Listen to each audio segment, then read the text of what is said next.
Bonjour à tous. Voici la première vidéo, comprendre l'univers, la création par l'informatique. Comprendre la création par l'informatique va nous permettre de comprendre dans quel environnement cosmique on vit, et donc nous permettre également d'envisager l'extérieur de notre univers. Essayer de comprendre pourquoi on vit dans un environnement informatique va nous permettre de comprendre que le réel est extérieur à notre environnement. Et donc que l'existence de Dieu est tout à fait probable, et en fait bien plus que possible, quand on considère que cet environnement est informatique. Vous allez comprendre. Pour commencer, il faut remonter à l'origine de notre univers. Donc, dans les années 1920, Hubble ainsi que d'autres scientifiques découvrent que les galaxies s'éloignent les unes des autres. Du coup, on peut en déduire qu'à un instant T, elles étaient toutes réunies en un même point. Donc, a priori, pas plus gros qu'une tête d'épingle. The astrophysical evidence indicates that the universe began to exist in a great explosion called the Big Bang 15 billion years ago. Most laymen do not appreciate that not only were all matter and energy created in that event, but physical space and time themselves. This is of utmost importance, for it implies, as the Cambridge astronomer Fred Hoyle points out, that the Big Bang Theory requires the creation of the universe from nothing. Now, this tends to be very awkward for the atheist, for as Anthony Kenny of Oxford University urges, a proponent of the Big Bang Theory, at least if he is an atheist, must believe that the universe came from nothing and by nothing. Voilà, donc c'est ce qu'on appelle la théorie du Big Bang. Donc on est d'accord, énorme, considérable explosion d'énergie qui met en branle tout ce système cosmique et qui fait que l'univers existe. Donc, à cet instant T, il y a des lois qui existent déjà et qui sont déjà parfaites. Ce sont les constantes cosmologiques notamment. C'est grâce à elles que l'univers ne s'est pas effondré lors de sa création par exemple et que la vie a pu exister. Donc ça veut dire que quelqu'un a craqué l'allumette du Big Bang. Exactement. Et ce quelqu'un, c'est Dieu. Alors, ça pose la question. Ça pose la question. Parce que, voilà, d'ailleurs, à propos de l'allumette, le grand Stephen Hawking pose une belle question. Il dit, mais qui donc a mis le feu aux équations? C'est vrai, qui a mis le feu aux équations? On constate deux choses quand on regarde le Big Bang. Et ceux qui aujourd'hui, avec le satellite Planck, et hier avec le satellite Kobe, donc c'était George Smoot en 90, tous ceux qui ont contemplé cette première lumière se posent la question. Il y a un immense torrent d'énergie qui se déverse dans le vide, qui se déverse dans le néant au moment du Big Bang. Mais d'où vient cette énergie? C'est la première question. Et deuxième question, on voit qu'à ce moment-là, tout est extrêmement bien réglé. Les grandes constantes de la physique sont déjà là. Il y a à peu près une vingtaine de chiffres qui sont là. Si on change un seul chiffre à la 20e décimale, tout s'arrête. L'univers ne peut pas naître, évidemment, il ne peut pas engendrer la vie. Donc, il y a quelque chose qui a réglé les choses. Un code cosmologique. Exactement. C'est le grand apport de votre livre, Le visage de Dieu, de même qu'un être humain a un code ADN, eh bien, il y a un code cosmologique qui a régi tout ça. Voilà. Et ce code cosmologique, ne peut pas être le fruit du hasard. Mais non. C'est exactement ce que nous disons. Lorsque Stephen Hawking, que tout le monde connaît, se demande, mais qui a donc mis le feu aux équations, il présuppose que les équations sont déjà là au moment où on craque l'allumette. Et nous disons exactement la même chose. Nous disons, et ça c'est en fait, nous avons passé à peu près 10 ans à réfléchir et à travailler sur ces questions-là au travers de nos thèses, une thèse en mathématiques pour Eshka et en physique théorique pour moi. Nous sommes allés au fond de cette question. Et en réalité, ce que nous voyons, ce que nous avons vu à travers les équations, à travers les théories mathématiques, comme les groupes quantiques que Eshka a utilisées pendant des années, eh bien, ce que nous avons vu, c'est en effet une série d'instructions mathématiques qui préexistent à l'univers physique. Ce sont les équations dont parle Stephen Hawking. C'est un ensemble, si on peut dire, de constantes universelles qui donnent naissance aux lois qui elles-mêmes permettent à l'univers et à la réalité qui nous entoure d'exister sous la forme que nous lui connaissons. Donc autant de grandes règles qui vont régir le monde et tout ce qui l'adviendra ensuite, voilà. Et qui sont contenus dans une tête d'épingle en réalité. Qui sont contenus, je vais vous dire dans quoi c'est contenu, ce qui est extraordinaire, d'ailleurs ça correspond bien à notre émission d'aujourd'hui, à notre rencontre avec vous. Mon cher Karl, c'est contenu dans ce qu'on appelle le point zéro, c'est-à-dire... Champagne. Ben oui, vraiment. Champagne, l'origine de l'univers, elle est là, elle est ici, là, en face de vous. Il l'a toujours su. Il l'a toujours su. Je le savais, mais vous avez un détracteur qui dit... Le fait qu'il y ait il s'appelle Christian Nietschlem, et il dit le fait qu'il y ait un commencement n'implique pas forcément l'existence d'une divinité créatrice. La mécanique quantique nous montre qu'à partir de rien, il peut parfaitement apparaître quelque chose. Alors là aussi, je m'étais dit, j'en suis un exemple vivant. Non, là, on est complètement pas d'accord avec cette... non. Alors que dit ce monsieur? Il dit que ça s'est produit tout seul. Oui, mais bien sûr, mais ça c'est l'autre thèse. Quand on veut refuser effectivement la causalité suprême, on va invoquer les fluctuations quantiques. Mais les fluctuations quantiques, elles doivent bien se produire à partir de l'instant où on les évoque. Elles se produisent à partir de certaines contraintes qu'on appelle des lois, qui sont les lois quantiques. Ces lois, elles préexistent donc aux fluctuations. Et la grande question qui se pose, oui d'accord, admettons qu'il y ait des fluctuations, mais qui a écrit les lois de la fluctuation? Voilà, c'est tout. À partir du moment où on ne peut pas répondre à la deuxième question, eh bien, on est renvoyé de nouveau à la conclusion qu'il y a quelque chose qui est effectivement de l'ordre de la transcendance. Donc moi j'aime bien quand même les Bogdanov parce que je considère qu'il y a deux courants scientifiques.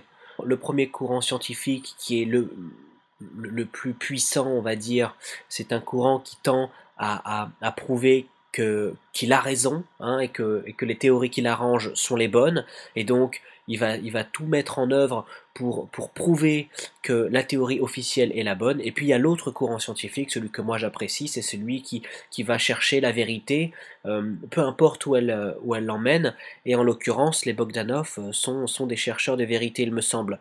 Il est à noter que ce sont des jumeaux, et que, comme tout le monde le sait, les jumeaux ont une relation particulière, et donc eux ce sont deux génies, et je pense que le génie de l'un apporte au génie de l'autre. Donc je trouve que leur avis est certainement plus intéressant que les autres, déjà parce qu'ils sortent des sentiers battus, et puis aussi parce que voilà, ils se portent mutuellement. Donc je trouve ça assez intéressant. Alors, donc on reprend juste à la base. On est bien d'accord. Au départ, il y a une énorme explosion d'énergie. Ensuite, il y a donc la présence des lois qui préexistent à cette arrivée d'énergie. Et ensuite, la vie apparaît. Donc ça, c'est pour l'univers.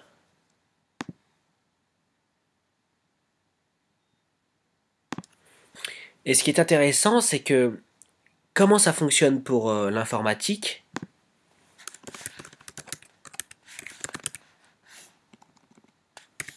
Eh bien, il y a bien donc l'explosion d'énergie, hein, quand vous allumez votre ordinateur. Ensuite, il y a la présence de lois avant l'arrivée d'énergie, hein. Et ensuite, la vie apparaît. Voilà, on retrouve bien ça en fait. Quand vous allumez votre ordinateur, il y a une quantité d'énergie qui s'engouffre dans votre ordinateur. Là, toute une série de lois qui préexistent à cette arrivée d'énergie se mettent en branle, hein, et ensuite, à un moment donné, la vie apparaît donc sur votre écran. D'accord ? Si on reprenait vraiment la création de l'univers et la création de l'image informatique dans votre ordinateur, à la base, on retrouverait à peu près le même processus, hein, une explosion d'énergie. Il y a des lois qui donc préexistent à cette arrivée d'énergie et qui font qu'au bout d'un moment, la vie apparaît. Donc soit à l'écran, soit donc sur Terre, comme c'est le cas pour nous. La différence, c'est que l'univers, c'est une création de Dieu, alors que l'ordinateur est une création de l'homme. Et en fait, je pense que l'ordinateur, ou en tout cas la dimension créée par l'image à l'écran, est à l'homme ce que l'univers, ou la dimension dans laquelle nous vivons, est à Dieu. L'homme a créé à sa dimension ce que Dieu a créé à la sienne. On peut prendre, pour aller plus loin, l'exemple des Sims. Donc tout le monde connaît les Sims, hein, c'est un jeu, voilà, vous avez un petit personnage, et donc voilà, vous devez le faire vivre dans une ville, voilà, faire un petit peu comme nous on vit, quoi. Donc lui donner à manger, le nourrir, le faire boire, qu'il passe du bon temps, qu'il ait un travail, une vie sociale, qu'il se marie, qu'il ait des enfants, voilà, vous devez vous devez le faire vivre en quelque sorte, hein. Et en réalité, quand on joue aux Sims, on regarde l'écran et on le manipule avec une manette. Et je pense que nous sommes un peu comme les Sims de Dieu. C'est une image, bien évidemment, mais on est un peu comme les Sims. Disons que les Sims sont à l'homme ce que nous sommes à Dieu quelque part. Vous voyez ? C'est comme si Dieu nous implantait directement dans le jeu. Ok? C'est juste théorique, hein, je tiens bien à le préciser, mais je trouve que c'est une bonne comparaison quand même.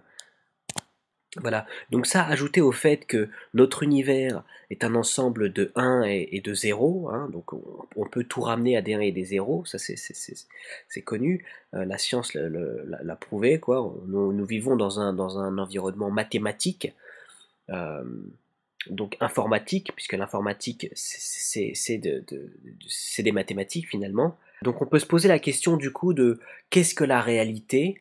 Est-ce que nous sommes réels? Euh, euh, Si nous sommes dans un environnement informatique, est-ce que nous sommes réels? Donc les trous noirs nous donnent quelques indices à ce propos. Moi, par exemple, je parais bien réel, n'est-ce pas? Oui, mais de nouveaux indices surprenants semblent indiquer que tout, vous et moi, et même l'espace, pourrait être en fait une sorte d'hologramme. C'est-à-dire que tout ce que nous voyons et ressentons, tout ce que nous appelons notre réalité tridimensionnelle familière, pourrait être une projection d'informations stockées sur une fine surface bidimensionnelle très lointaine. Un peu comme les informations de cet hologramme sont stockées sur cette fine feuille de plastique. Voilà, donc vous voyez, là, il est en train de dire que peut-être que nous sommes une suite d'informations stockées quelque part. Donc quelque part, on retrouve bien le concept d'informatique, où comme dans un disque dur, vous avez une information, donc à un moment donné, vous allez chercher cette information, sauf que là, nous sommes dans un ordinateur divin. Donc l'information circule d'elle-même, l'information a une volonté, nous avons une volonté, nous sommes une information. Voilà, c'est quelque chose qui est conceptuel, c'est quelque chose qui est conceptuellement un petit peu difficile à comprendre, je sais pas trop, mais en tout cas qui est recevable, je trouve. Les hologrammes sont quelque chose que nous connaissons tous. Ils sont utilisés comme dispositifs de sécurité sur nos cartes de crédit. Mais l'univers, un hologramme, c'est sans doute la remise en question la plus incroyable jamais proposée de notre vision de l'espace et de la réalité. Et cette idée s'inspire de certains des objets les plus étranges de l'espace, les trous noirs. C'est une vraie rupture et c'est très difficile à appréhender.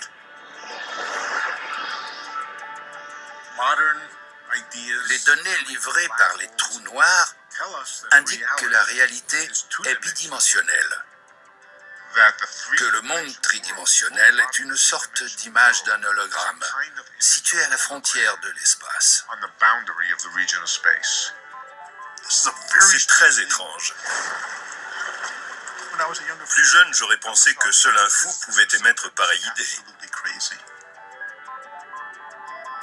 Voici comment on peut se représenter la chose. Imaginez que je prenne mon portefeuille et que je le lance dans un trou noir.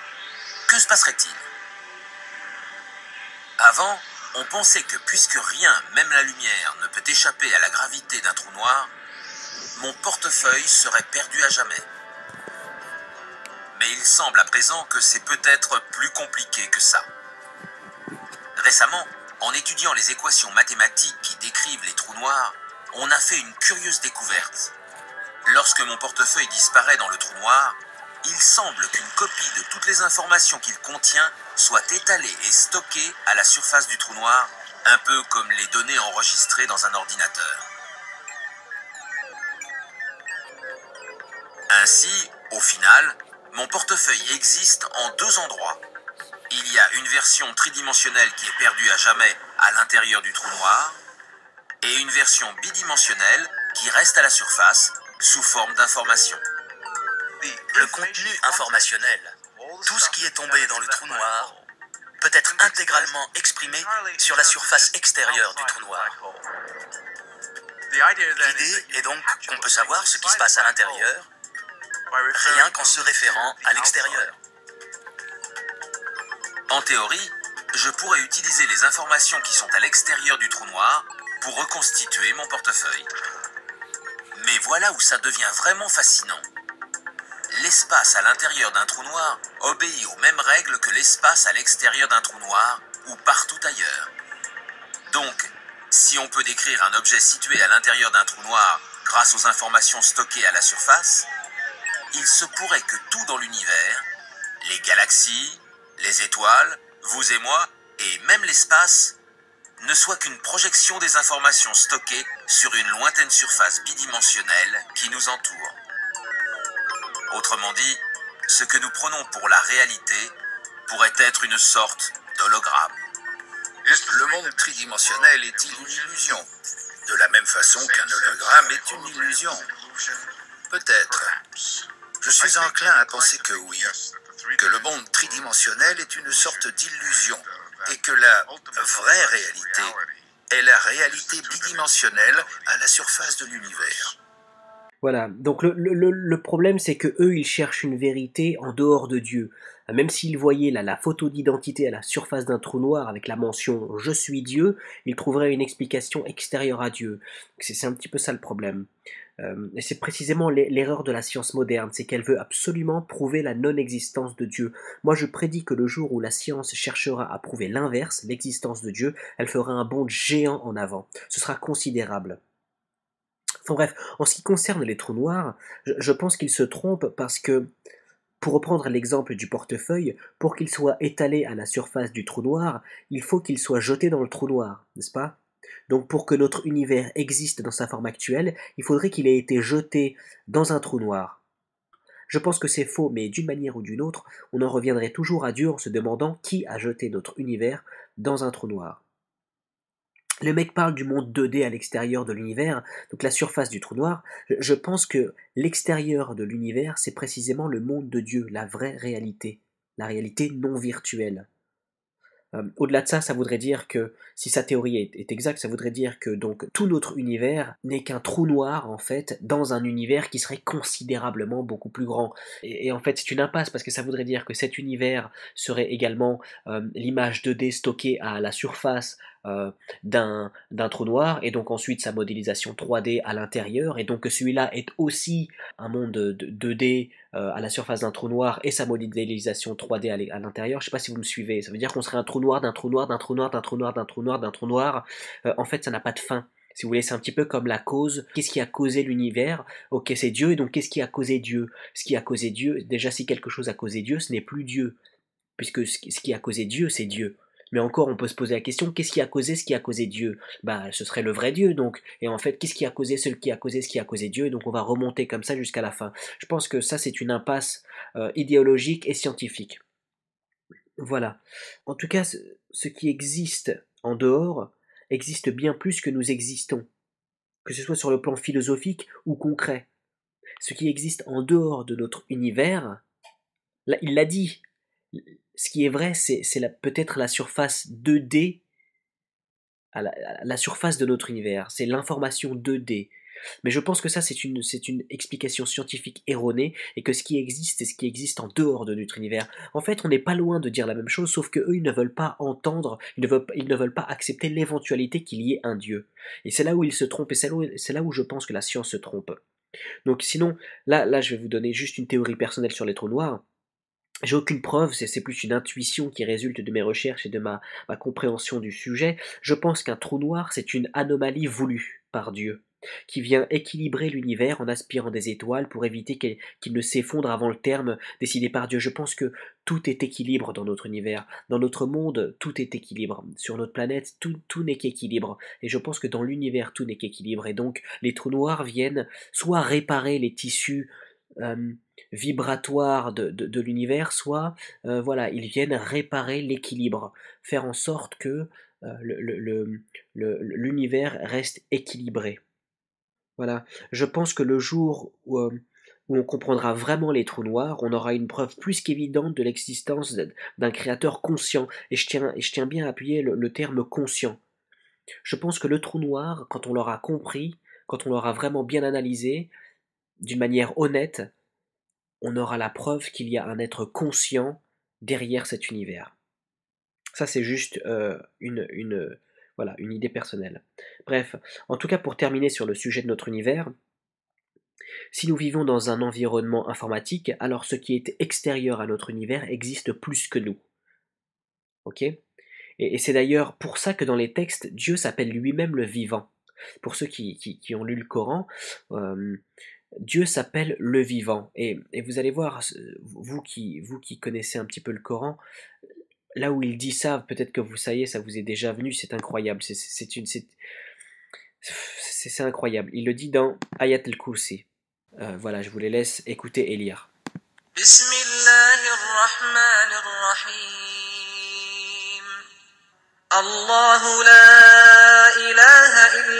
Le vivant. لا تأخذه سنة ولا نوم له ما في السماوات وما في الأرض من ذا الذي يشفع عنده إلا بإذنه يعلم ما بين أيديهم وما خلفهم ولا يحيطون بشيء من علمه إلا بما شاء وسع كرسيه السماوات والأرض ولا يؤوده حفظهما وهو العلي العظيم. Voilà, donc ça c'est dans la sourate 2, la sourate la vache, le Baqara, verset 255. Je crois que le vivant est un indice de plus qui nous offre et sur lequel nous pouvons réfléchir en parallèle de cette théorie de l'univers informatique. Nous rappeler que ce qui est réel est extérieur à notre univers, que nous ne sommes qu'une information mathématique, informatique, organique, et que la vraie existence est extérieure à ce monde-là. Voilà, cette vidéo est terminée. Je vous invite vraiment à regarder les deux suivantes. Je les ai pas encore terminées, à savoir donc la vidéo sur les constantes cosmologiques et donc la vidéo qui est ma preuve irréfutable de l'existence de Dieu. Et je vous le dis tout de suite, c'est une preuve inédite. Personne n'en a jamais parlé avant moi à ma connaissance. Et avec celle-ci sur l'univers informatique, elles se complètent. Elles sont toutes les trois à se compléter. Et avancent des preuves évidentes à mon sens pour ceux qui s'autorisent à être honnêtes. Voilà, à bientôt pour les nouvelles vidéos. Portez-vous bien.